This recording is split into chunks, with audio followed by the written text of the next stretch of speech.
Hello everyone. तो basics of GST का ये 5th पार्ट है। आगे के 4 पार्ट की लिंक आपको डिस्क्रिप्शन में मिल जाएगी।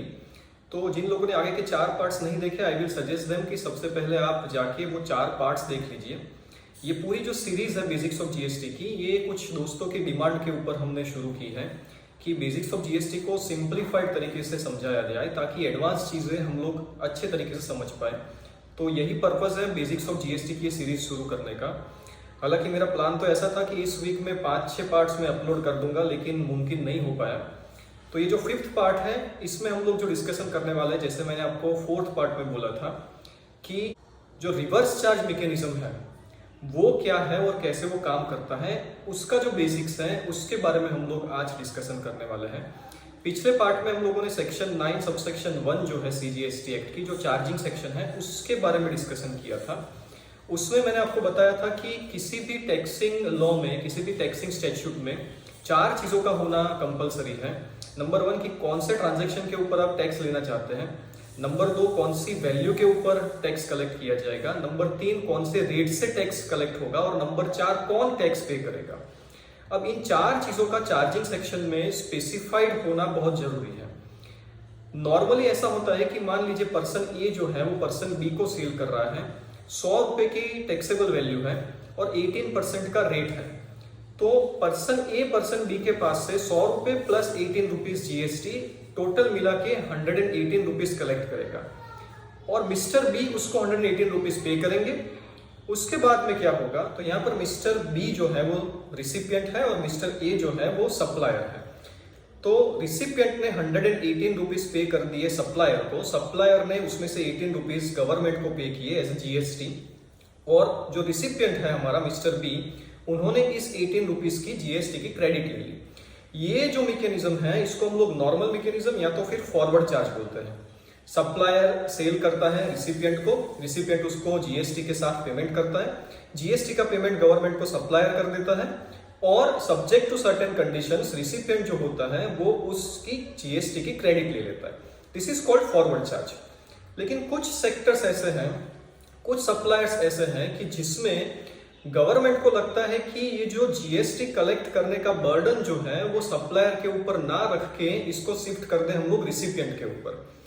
जैसे कि गुड्स ट्रांसपोर्ट एजेंसी, इस सिचुएशन में गुड्स ट्रांसपोर्ट एजेंसी को हम लोग नॉर्मली अनऑर्गेनाइज्ड सेक्टर बोल सकते हैं। तो उसमें जो बर्डन है जीएसटी कलेक्शन का वो उन लोगों ने सप्लायर के ऊपर से, सप्लायर होता है यहाँ पर जीटीए गुड्स ट्रांसपोर्ट एजेंसी, उसके ऊपर से शिफ्ट करके रिसिपिएंट के सर पे डाल दिया।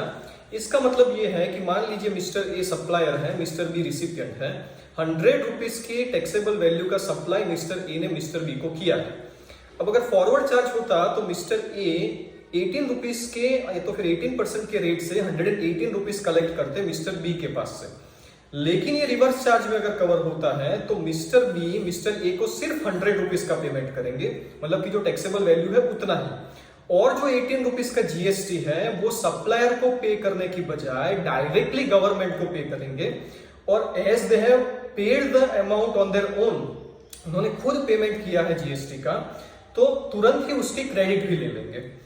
तो दोनों में, फॉरवर्ड चार्ज में और रिवर्स चार्ज में डिफरेंस क्या है। फॉरवर्ड चार्ज में रिसिपिएंट जो है वो जीएसटी का पेमेंट करता है सप्लायर को और सप्लायर गवर्नमेंट को पे करता है, जबकि रिवर्स चार्ज में रिसिपिएंट जो होता है वो सप्लायर को पे नहीं करता है जीएसटी, डायरेक्टली गवर्नमेंट को पे करता है और उसकी क्रेडिट ले लेता है। इसको हम लोग बोलते हैं रिवर्स चार्ज।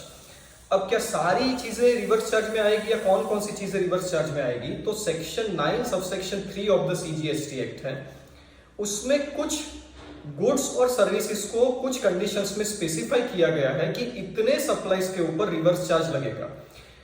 इस सेक्शन 9 सबसेक्शन 3 में जो पावर दिया गया है गवर्नमेंट को कि वो नोटिफिकेशन के थ्रू कुछ सप्लाईज को subject to certain conditions reverse charge में कवर कर सकते हैं, इस पावर को एक्सरसाइज करके कुछ नोटिफिकेशंस इश्यू किए हैं गवर्नमेंट ने, जिसमें नॉर्मली 3 कॉलम है कि सप्लाई कौन सा, सप्लायर कौन और रिसिपिएंट कौन।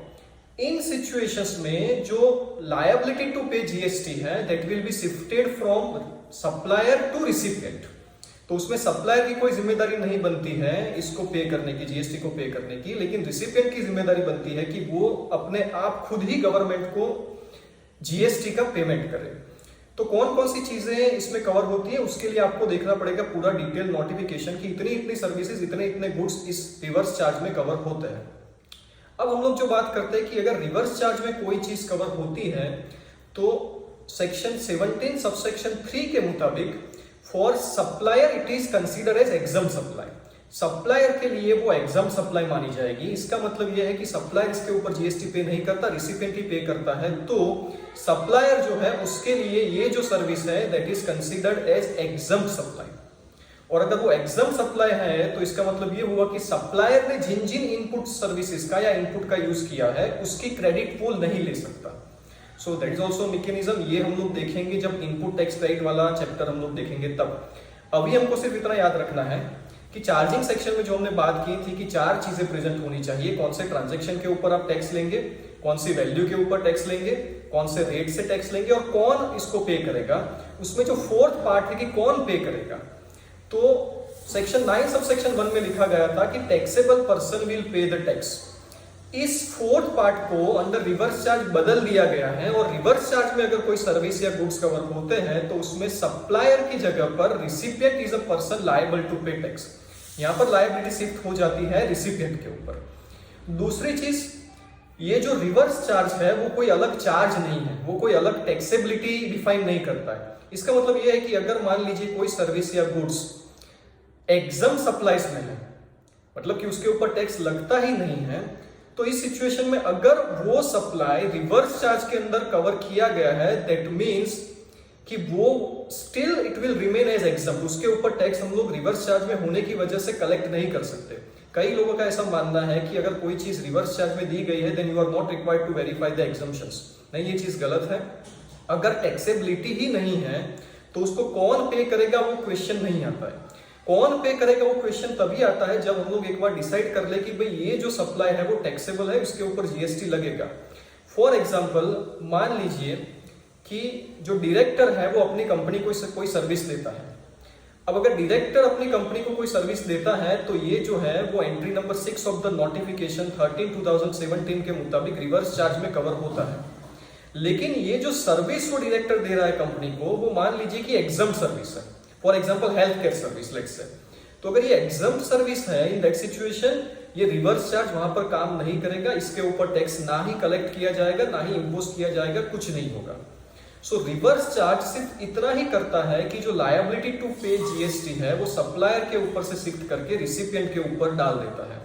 It is not giving you any new tax, वो कोई नई टैक्सेबिलिटी क्रिएट नहीं करता है। तो रिवर्स चार्ज के बारे में हम लोगों ने इतना समझा।